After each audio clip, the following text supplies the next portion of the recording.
this article is talking about the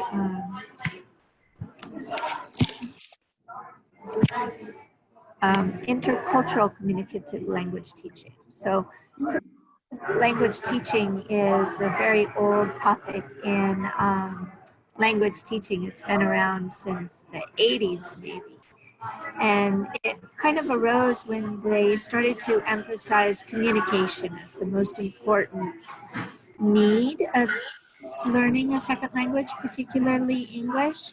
And so rather than focusing on grammar and on competency and on using error-free speech, we started to focus a bit more on communication and transmitting messages and being able to make friends or get information or get something done. And the communication might not be perfect, maybe it would have some errors, but the emphasis was on communication as opposed to on grammatical proficiency. So now we're adding a new component to that concept, which is the intercultural concept. So how does that fit in for you? How does making it intercultural different than just regular CLT? Oh, you're on mute, Michelle. Can you unmute yourself? Okay. There you go. Yeah, okay. There we go. When I was reading through the article, I was reflecting the theory in my life right now as I'm learning Vietnamese too for the master. Congratulations. Thank you. So I knew from the beginning there was no way I could achieve native fluency, not in a tonal language.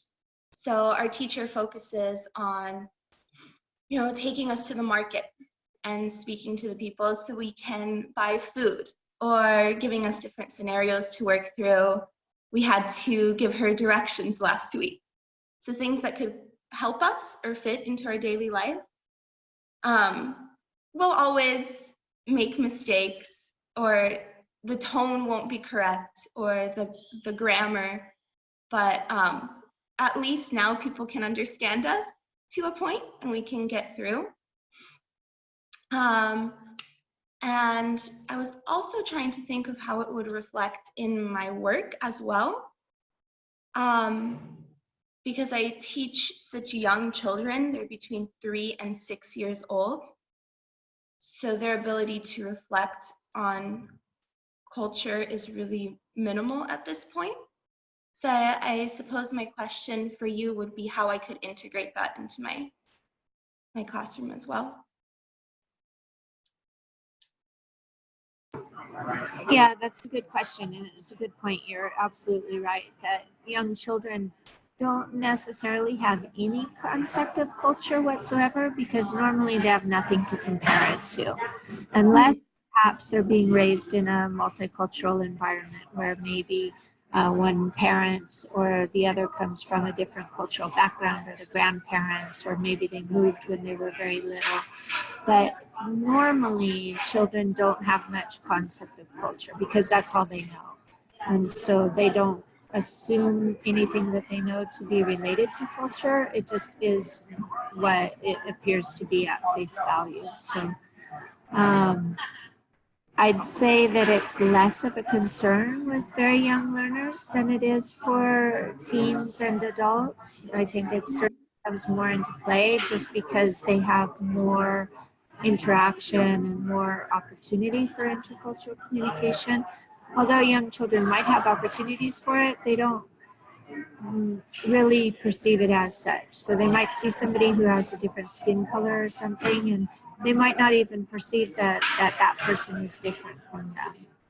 So in that case, I almost wouldn't even make much of a big deal out of it. I wouldn't really bring it to attention unless for some reason it comes up as a topic and children seem a little bit thrown off or uncomfortable, or I guess perhaps in the case of the Chinese young learners learning English, they are exposed to American culture, and I would assume that some of the content that VIP Kids uses is maybe American centric? Like, do they use Disney characters and things like that in their teaching materials?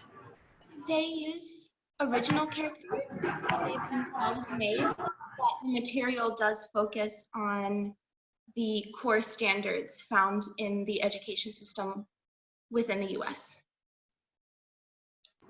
Interesting. Yeah. So, you know what's kind of interesting is that you might need to bridge that cultural difference more so with the parents or the school administrators if you Mhm.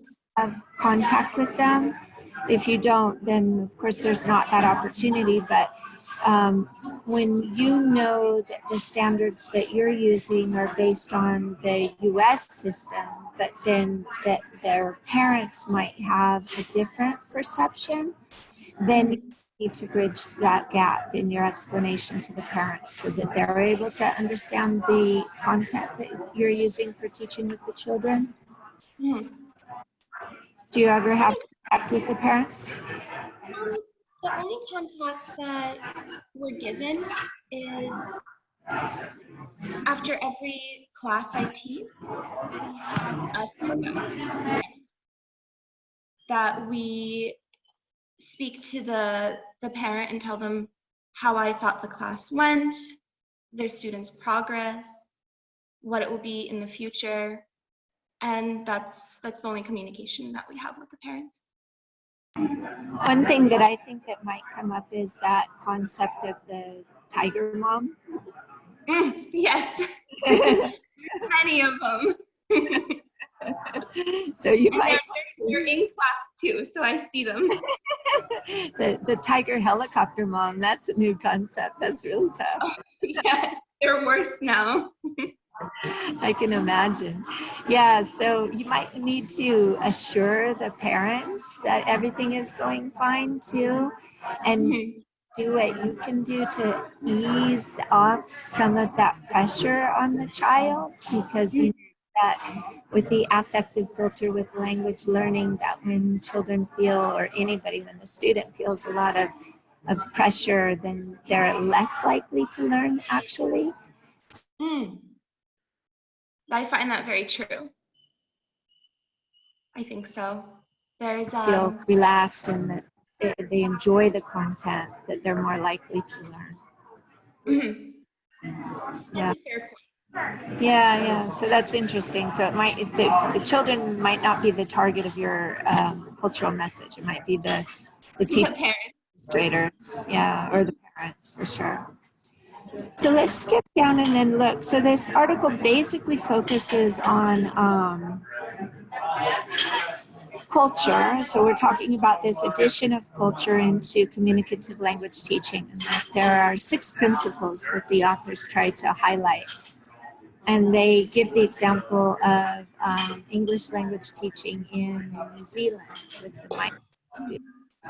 And they're looking at their native culture and their native language and how they can incorporate the English language teaching, but using them as an example. But then we can reflect on perhaps your experiences in Vietnam and with Chinese students to Mhm. further examples.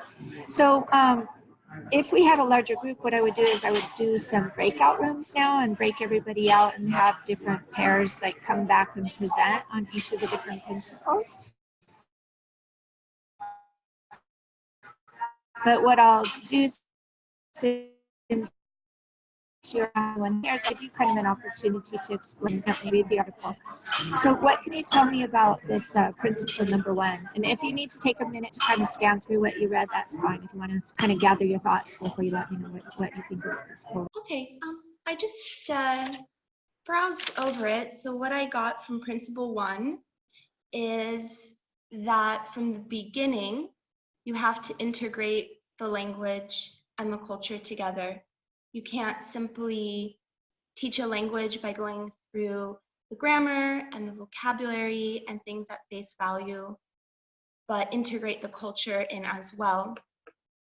And what I looked at it, maybe in a different perspective for when I'm teaching my students, is integrating culture in the greetings that I'm showing them, or the different ranges of intonation and the way I speak.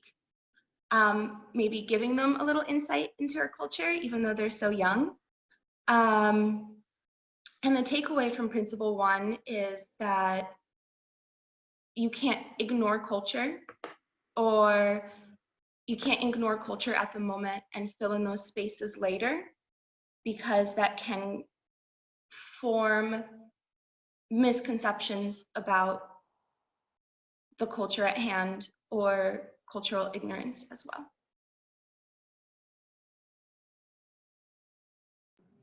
Okay, great. I think you did a good job of summarizing. Yeah, that's one of the basic concepts with language teaching is that culture and language are really inseparable. You can't teach one without the other. Make the point here that culture is another it's not a separate micro skill. So the macro skills are the usually just considered the reading, writing, listening, and speaking. In this article, they include viewing and presenting, which is kind of new. I haven't seen those two added as a macro skill. What do you think the other micro skills might be?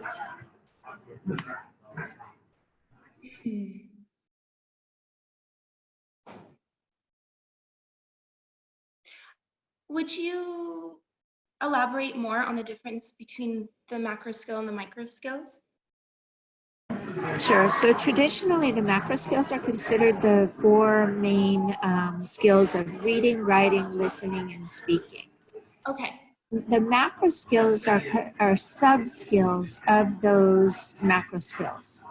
So they're components of. So can you think of different components of, since we're talking about listening and speaking in this course, can you think of different subcomponents of listening and speaking that might be considered micro skills of listening and speaking? Okay. I suppose in terms of speaking, what skills you possess, such as the grammar skills, pronunciation, intonation, greetings, formal speech, how to address people formally and informally, all the nuances that come with speaking.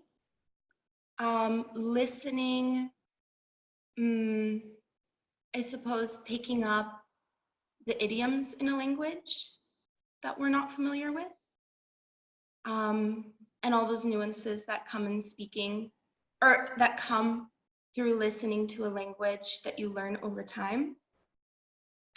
I'm not sure if those would. Yeah, that's exactly it. Yeah. So the intonation, pronunciation, those are subsets of speaking, or it could be a subset of listening too, because intonation might convey a question or a statement. And if you as the listener don't pick up on that, you might take it literally. From the syntax, you might assume that it's a question, but then actually based on the intonation, it wasn't a question, it was a statement. So the finer line of distinction.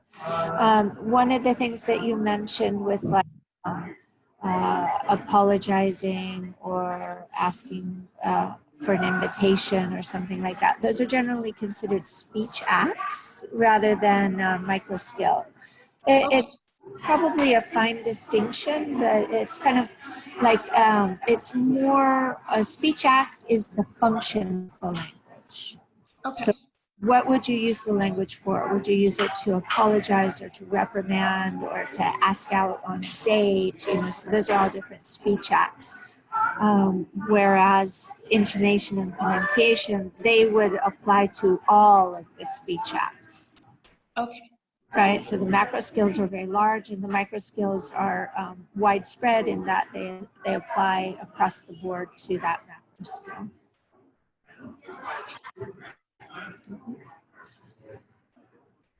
And then what about, this article is kind of funny the way it navigates. So number 2, iCLT engages learners in genuine social interaction. What can you tell me about that? So what I took away from Principle 2 is that in order to learn the target language, you have to engage in social interaction with your classmates, with the teacher, maybe setting up different scenarios to go through, real life scenarios. As in this way, the teacher would explain the appropriate social uses of the vocabulary that she's teaching, instead of just teaching the definition of a word, how it's used appropriately in situations that will be encountered in daily life. Teaching intonation, gestures, things such as that. So going beyond just teaching vocabulary, sentence structure, writing, but teaching the social use as well. Okay, perfect. And do you tend to deal with that with your young learners, or do you think that this is something that's more appropriate for teens and adults? Well, it can be looked more in depth with older students, but I think there's little things that I can put in with younger students. Greetings, or doing more informal greetings as well. How to raise your voice or lower it when greeting someone, or gestures. We learn how to give high five or thumbs up, and that's something that they have to learn from scratch. So we use that a lot in class as rewards. Maybe those are just a little bit of culture that I can give them that they can understand. Sure, that's a great example. And you can tell young learners that, like, how do you do or how are you is certainly much more formal than what's up, how's it going, cool or good, right? So they can understand that distinction. That's a good point. I think so. Yeah, very nice. So it's kind of interesting because we talk a lot about pronunciation in this course too. And I think that in general, that language teachers tend to avoid teaching pronunciation because they themselves don't dominate the IPA alphabet. And so they don't feel confident in teaching pronunciation. And so they kind of let it slide and they let it accumulate. Whereas if they were to intercede a little bit every day along the way, students would probably have much better pronunciation after a certain period of time than if you have no correction whatsoever. And so I think the same token, what you just said is also true, that if you teach a little bit of intercultural competence along the way, then it's not a foreign concept when students get to be a little bit older and more proficient, and suddenly it's a new concept that they need to include. And I would assume, I know that in Vietnamese that there's different levels of treatment in the language, right? If you're speaking to a child or if you're speaking to an adult, you use a different nation. And so I would assume that that might be true in Chinese as well, although I'm not sure. But like many languages have that, right? I'm not sure. I'm not sure about Chinese, but I assume there is some kind of system. Right. So in languages, in L1s where that is the case, then it's easy for them to understand because they have a connection. Make a connection to their L1. So what can you tell me about principle number 3? iLCT encourages and develops an exploratory and reflective approach to culture and culturing language. Okay. What I gathered from principle 3 is that in teaching, there should also be reflective exercises built in. The teacher can't be the sole authority on the language. The teacher has to encourage reflection and exploration of what is being taught that day. Creating ways for the students to explore these beliefs and values with their classmates. Reflecting on their own cultural identity while exploring the new one at hand. And it also, a point that stood out to me is that the teacher is trying to get across that individuals don't fit into certain stereotypes or generalizations. So a reflection will teach students to look at a culture more critically and reflect on their own as well. Excellent, very nice. Yeah, I think that reflection and critical thinking are always important components to include in whatever topic we're teaching. And so, of course, it's useful in language as well. There's a question of learning about yourself and learning about your own culture and using the other language and the other culture to reflect back upon your native culture and your native language. If you start to question things rather than just accepting and assuming that the way that your community does things is the one and only way or the right way. So when we stop to reflect, we become a little bit more open-minded. Yeah. It's always a good habit to inculcate in our students.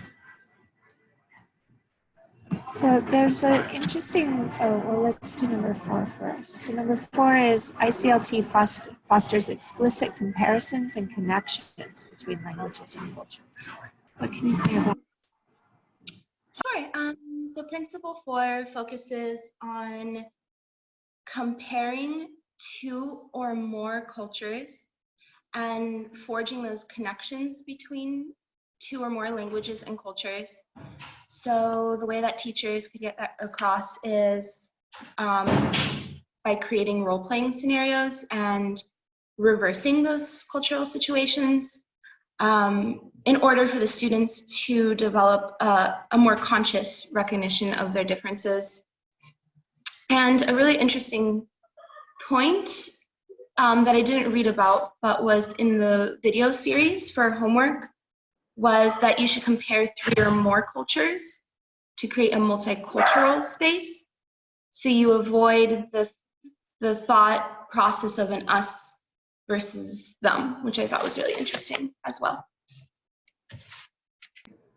That is a great idea, isn't it? So as opposed to having it as a binary view where it's one or the other, that you have holistic or multiple perspectives, and all might have pros and cons, right? Nothing is always right, nothing is always wrong, but sometimes one idea might be more appropriate in one situation and another cultural concept might be more advantageous in a different concept situation. So that's a great point.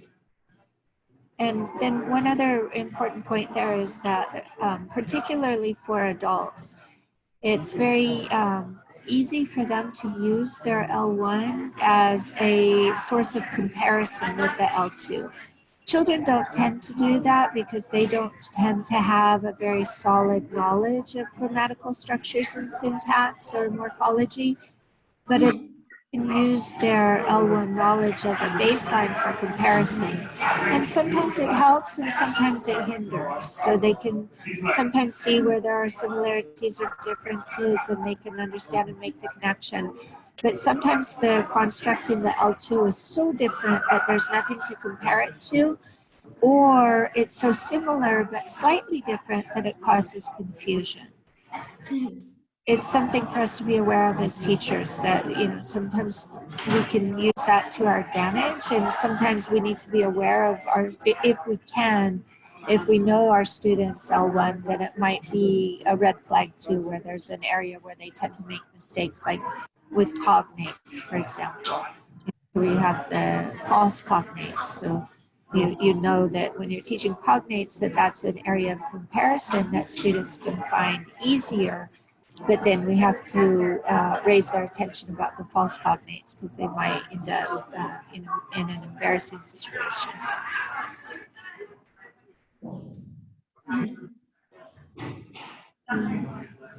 And then we had this little chart here, the 3 steps of the ABCs. What did you think about this?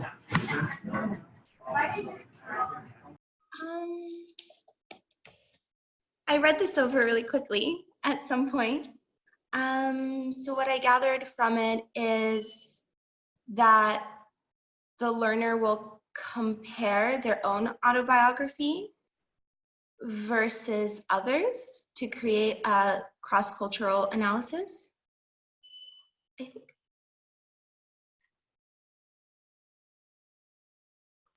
Right, yeah, that's basically it. So learners can write their own autobiography and tell about themselves. And then they might get with a partner, and then the partner tells them about their life, in which case they would write a biography because they're writing about somebody else, not about themselves. And then in a cross-cultural analysis, then they can compare their own autobiographies, or you can compare your autobiography with your partner's biography of you. And so maybe you can take their lens into perspective. So when they wrote up their biography about you, maybe it wasn't exactly what you would have expressed in your own autobiography.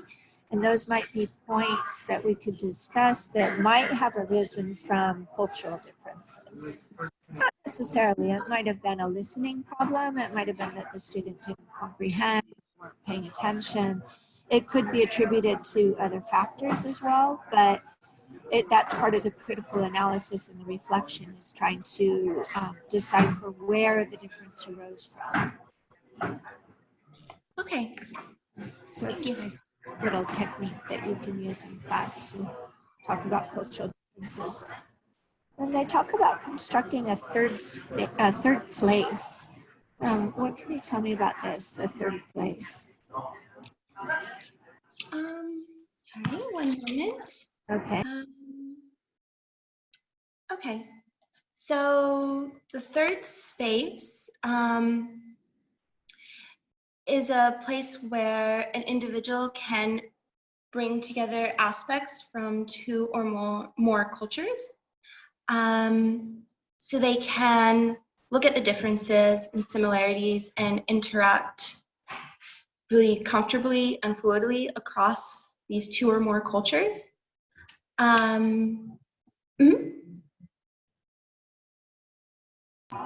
Yeah, great. It kind of circles back to what you were saying before about when you have multiple perspectives, so rather than having a black and white or a binary perspective, it's opposites. So if you have third space, it tends to be a little bit more neutral. So if you talk about triangulating data, we try and find perspectives from different points of view, and then we hope to get a more objective point of view. So if I take my point of view, your point of view, and another observer's point of view, all three stories should be slightly different, and then we hope to draw a common denominator and get closer to the truth. So that's the idea with this third space. Have you ever heard the concept of third culture kids? It's really interesting. So third culture kids are kids that are from one culture, but they've been raised in another culture or perhaps other cultures, like maybe their parents were in the military or they were evangelical and they were traveling around the world. Or, you know, for whatever reason, the children had exposure and grew up in different cultures. And so there's this whole interesting list of characteristics with these children where they feel like they're neither from their L1 culture nor from the L2 culture. So they've been able to take on components and aspects and maybe personality traits or beliefs and values from the L1 as well as the L2 cultures, but they don't clearly identify with one or the other. So in some ways there are pros in that they're more open-minded and more tolerant, but on the downside, they don't have a real strong sense of identity and connection to a home culture. So sometimes they end up feeling a bit lost.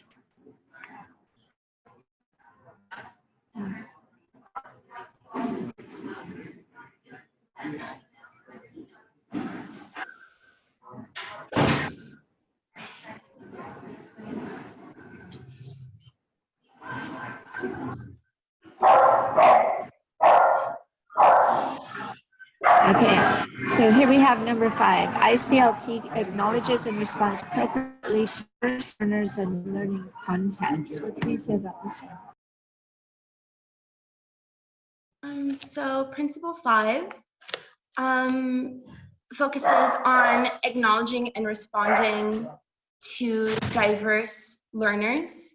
So not focusing on the similarities between learners, but embracing their differences, and valuing everyone for their differences.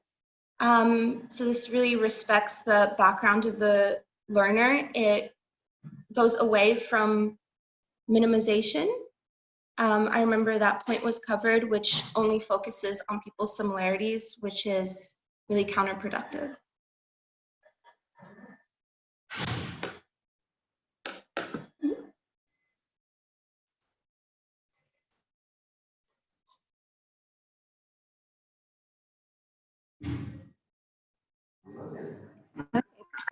Yes, differences can be good too, right? And then in principle 6, I emphasizes intercultural competence rather than native speaker competence. What does this mean? So this means to me that it's very difficult to put on someone the goal of native speaker competence because that's setting up a student to fail. So rather focusing on cultural competence, intercultural competence, acculturation rather than assimilating to a language and a culture. And there's a point of viewing English as an international language. So focusing on how it's spoken differently around the world rather than demanding one way that is proper and correct. Excellent, because if you focus on native speaker competence, what is the correct model? Should it be Australian English or British English or American English? Like, which one is right? What does it mean to be a native speaker? And even inside native speaker competence, is it correct to be a Cockney speaker of English or somebody who speaks the Queen's English? Like, how do we determine what target we're using as native speaker competence? So it takes in this idea that what's important is the negotiation of meaning. So falling back on that CLT idea, communication is more important than perfection or accuracy. And so intercultural competence is interesting because we used to think of just communicative competence, which was the ability to communicate and transmit ideas. But now we're taking this concept of interculturality into consideration as well. So it's also navigating those cultural differences that you mentioned before, like, for example, different forms of treatment for people according to their social status or their age, which are usually rules that are not taught. We, because we're aware of the importance of these cultural components in language use and language teaching, but not everybody gets the opportunity to be exposed to that kind of teaching. So sometimes it's maybe another micro skill that needs to be focused on. So I think we sometimes get so focused on the core macro that sometimes we forget about intercultural competence as another important skill that needs to be looked at in language teaching.